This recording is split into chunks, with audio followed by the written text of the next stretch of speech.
everyone, and welcome to Thunder Lightning's Gaming News. I'm Thunder. And I'm Lightning. I forgot we called it that. There's not that much news this time. Well, there is one bit of news. And it's very big. Thunder and Lightning Oh, we're on. This is on Twitch. Yeah, we're on Twitch now. Follow us on Twitch. Like us. Nope, that's not how it works. Go watch us on Twitch every Sunday, live at 5. They say. When does this air? This Sunday we'll be playing Luigi's Mansion 3. Yeah. First time for Monsoon to be doing a live stream with us. Yeah. Will be exciting. That will be exciting. So join us. Join the festivities. Chris, That's me. how are video games?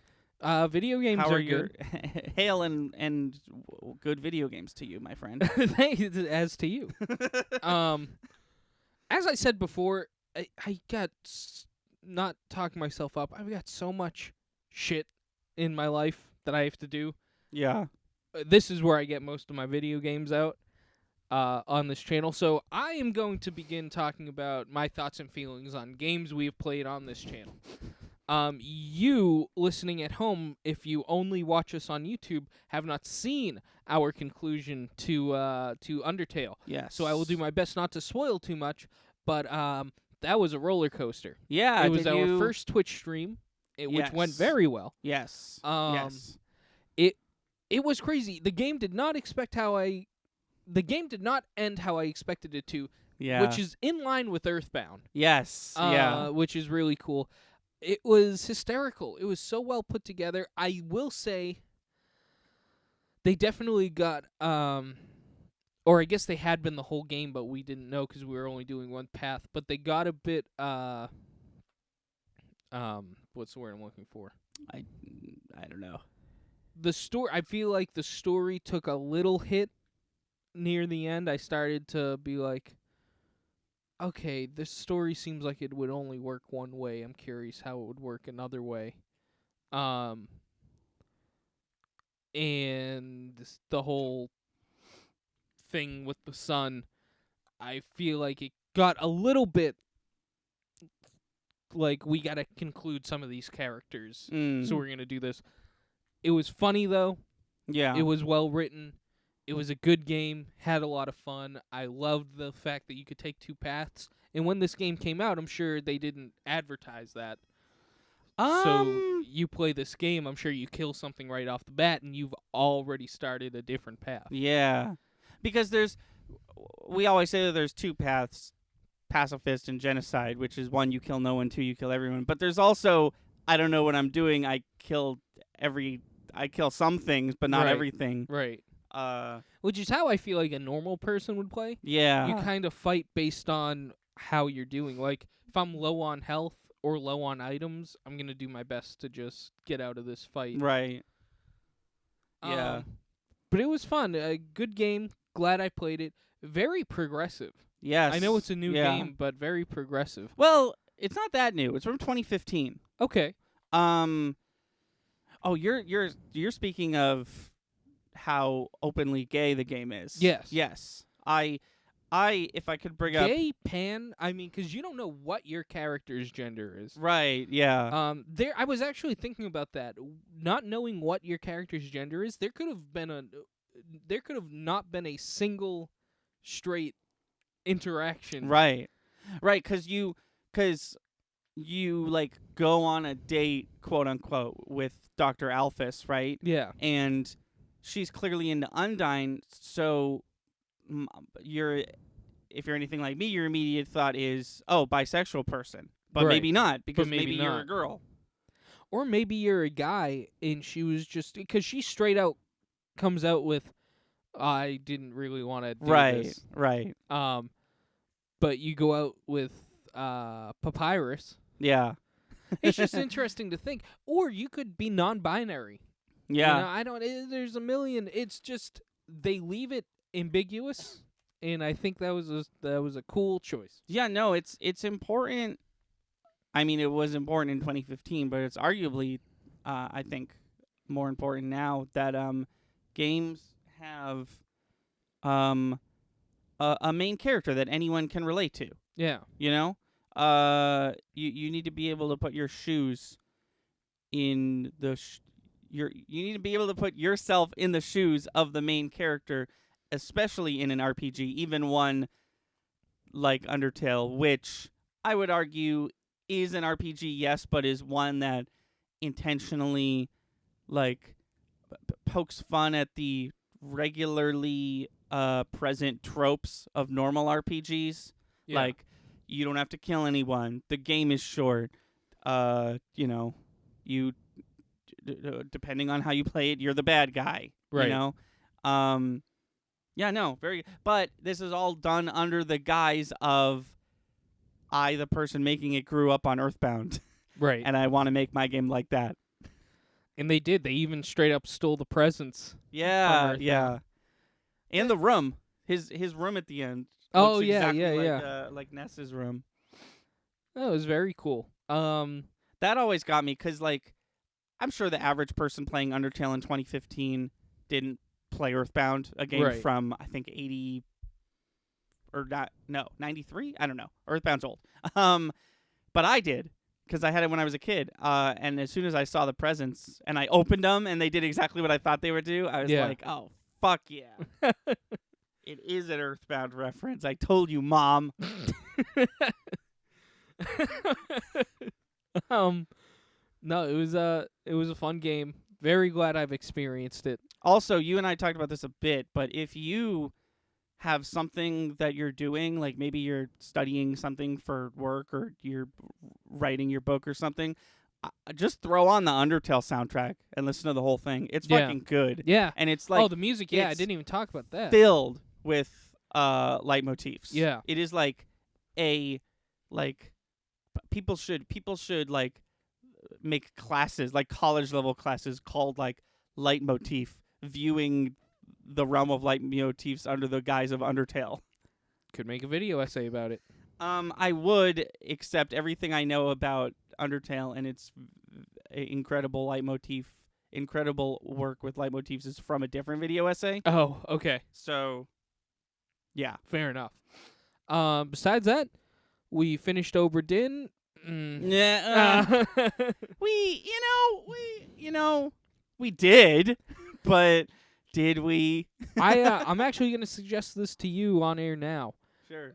So those of you who have been following us on Twitch, subscribing to the channel, thank you so much. Unfortunately, for the first time ever, I think we did not reach our goal for a reward. I know we weren't going to mention it. Oh. But I am going to suggest the reward we were going to give you was Monsoon speedrunning Oberdin because she's gotten very good at it. What if we did that after Luigi's Mansion, the in-between session? Okay. What do you think? How quick are we talking? Like, is she actually doing research as an actual speed run? Yeah, I mean, she's looking into it. It'll. I mean, the world record is like an hour and 20 minutes. Oh, okay. I think you and I looked that up a while ago. I'm thinking she could probably do it. I mean, that's the goal, right? But like, right. she could probably do it in 2-3 hours. Yeah. Okay. It's You know? about And she's working on it. She's like Right, she's right. practicing and stuff. So Yeah, no, that's we'll have about- a better idea about that. that's about as long as my big giant quote speed run of Resident Evil 2 Yeah, lasted. So and we could throw it on YouTube as one video. yeah. You know what I mean? If Yeah. we want to, we don't have to split it up, or we could, whatever we want. It would mainly just be a Twitch thing. Yeah. Come watch a speed run of Oberdin, but that's my suggestion. Yeah. Didn't mean to do it on air, but I just remembered it. And that was me and video games. Now it's Thunder's turn. My phone just like in the middle of us talking like woke up, but instead of going to like the now we're Googling something screen, it just started typing everything I was saying. Oh, So my notes got all messed up for a second, but I fixed them. good. What am I? I've been playing Resident Evil 4 because it's fucking phenomenal. And I know what you're thinking. But aren't you going to play it on the channel and with your dad? Yes. I'm going to play it all the times. I actually had to All the times. I had to so Resident Evil, right? Yes. It's got two difficulties, normal and pro. Resident and Evil. Resident evil. I've never played pro mode on RE4. Here's what happened. Here's where my mind was.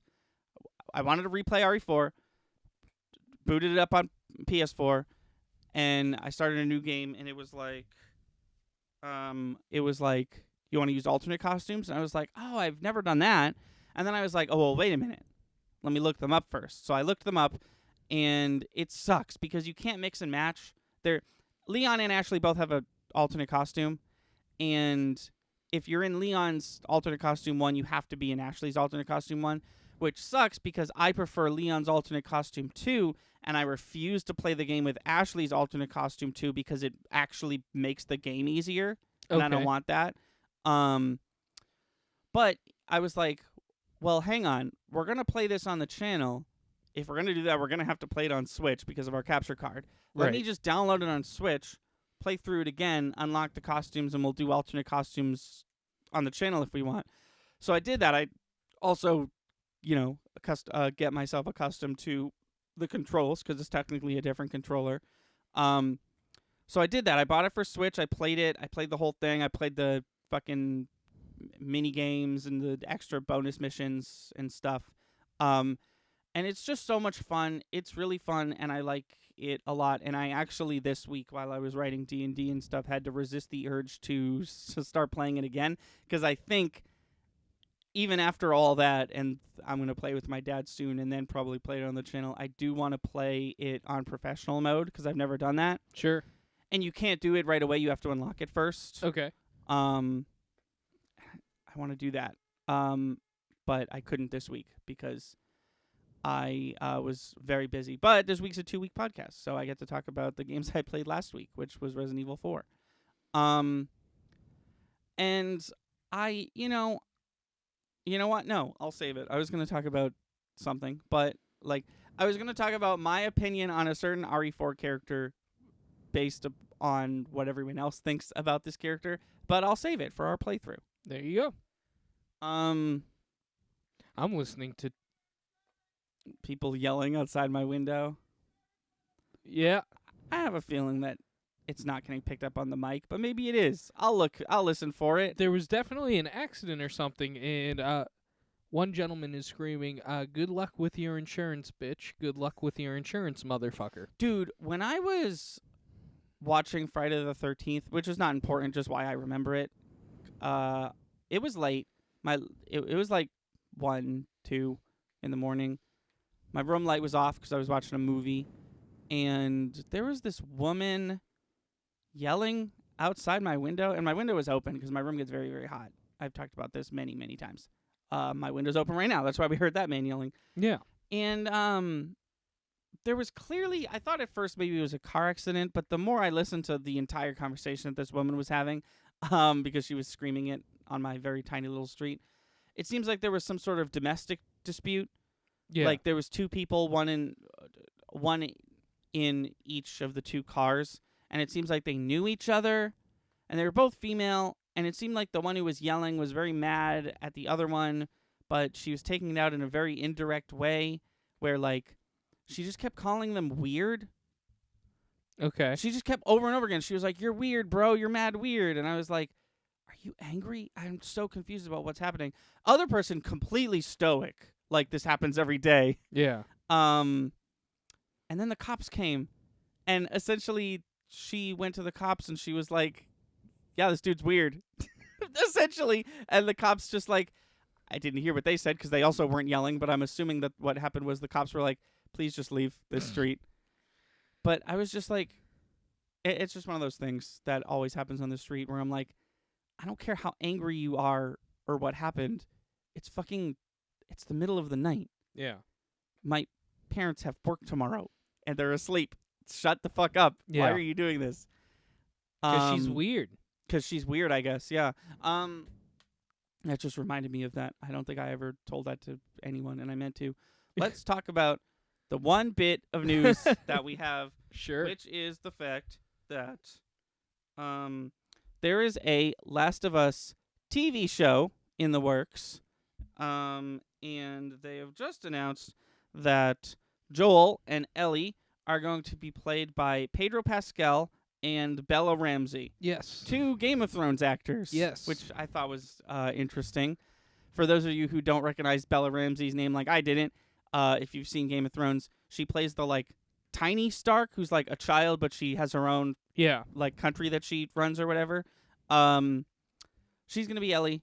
Pedro Pascal, who I've gone on record recently saying might be my favorite actor of all time, is playing Joel. And I've been very open in the past about not liking Last of Us for various reasons. And with the release of Last of Us 2 and what little I've consumed of that game, I can safely say that I also don't like that one for some of the same reasons and some different reasons. Not the lesbian stuff, obviously. I feel like that goes without saying. The lesbian stuff is awesome. But Pedro Pascal might get me to watch this show, is I guess what I'm saying. Cool. Like, if I see the trailer for this show and it looks good, I'm going to watch it. Yeah. Assuming it's on a platform I own. I'm not quite sure what. I'm assuming this is not like CW or whatever. I'm assuming this is Netflix or Amazon Prime or some shit. Right. And I'm sure I could look that up, but I'm not gonna. And, like, I'm not sitting here, like, I haven't changed my mood. Like, I'm not like, oh, I'm looking forward to it now. I'm not. Yeah. But if it looks good, I might tune in. Especially Sure. because TV shows nowadays, especially on streaming services, are, like, never more than 11 episodes, if that. Even that's a bit long. Right. But, yeah, that I didn't expect that. One, because Joel is white and Ellie is white. And they're not related, so they don't have to be the same skin color. But when they announced Pedro Pascal as Joel, I was like, oh, hell yeah. Like, I didn't think this was possible. That wasn't even where my head was at, because I assumed they'd cast a white guy. So I'm happy that Pedro Pascal is getting work. It seems like, based on how well he did in The Mandalorian, because hot damn is that show so good. Oh, yeah. And you know what's funny? With the other recent Mandalorian news that we won't get into right now. Right. I saw somebody comment, they were like, she gets canned, but Pedro Pascal shows up and doesn't act, just does voicing and takes his helmet off for less than 3 minutes. And I'm like, do you think that was his choice?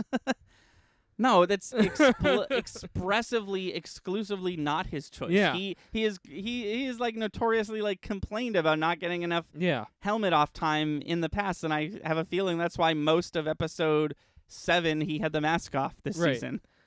And do you think because he just voice acts that he's not acting? Right. Just a weird comment. No, for somebody who's doing a phenomenal job. Yeah. So we should have said this up top, but this episode's probably going to be a short one because we have a lot to do today. Kind of a weird schedule, and also our food is on the way. So I know it was pretty short, but we're probably almost done. I do want to go over the releases like I usually do. Sure. There was just 2 big ones, but they're pretty big. February 11th saw the release of Little Nightmares 2. Little Nightmares is a indie horror franchise. Now it's a franchise at this point because that is 2 games. The first one was really good, had a really cool twist ending that you could only have in a horror game. And then they released DLC for it that expanded upon the story in a way that I thought not possible, and it was really good. The second one is forced co-op. So even if you're playing by yourself, you're going to have like a little computer-controlled other dude with you. I don't know anything about it. I've been steering away from Let's Plays and Twitch streams because I actually want to play it myself. But very excited for that. And then Excellent. February 12th saw the release of Super Mario 3D World plus Bowser's Fury, which... Bowser's Fieri. Bowser's Fieri, which that game has actually not come out at the time we're recording this. Oh, it's probably out right now. I haven't played it, was the point I was trying to make. And the internet has nothing but good things to say about it, which is really cool, because I feel like Super Mario 3D World is the one that gets shafted, because it's like, it came out when Mario game. It's not a traditional 3D Mario game like Odyssey or Sunshine, and it's also not. It came out during a time where like the Wii U was still in its prime, if you could even call it that, and like we were all really excited for Breath of the Wild and whatever next Mario thing was going to happen. And people weren't really, Nintendo just was kind of in a rut, you know? And they just so happened to release a really good Mario game that everyone who played it talks about how good it is. And it was a big joke that it was like the only Wii U game left that didn't have a Switch port.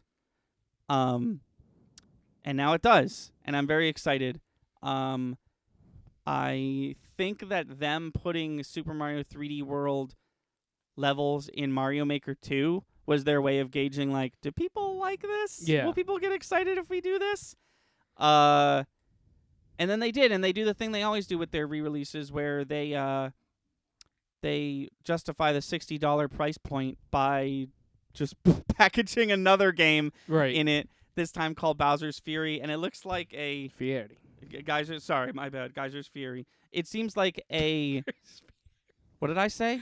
Geiger's Fieri. Geysers? Oh my god. It's a cursed. We got to make it now. That's a photoshopped cursed image right there. Geyser's Fieri. No, it looks like a Mario Odyssey inspired like little mini collectathon thing where you fight like I don't know his actual title, but the internet is lovingly taken to referring to him as Godslayer Bowser. Or, Geyser Fieri. Yeah, or as he will be now known forever and for all eternity, Geyser Fieri, which is, I really didn't realize that's what I said. Sorry about all the Guy Fieri talk. Chris and I just were educating ourselves on him before this podcast started.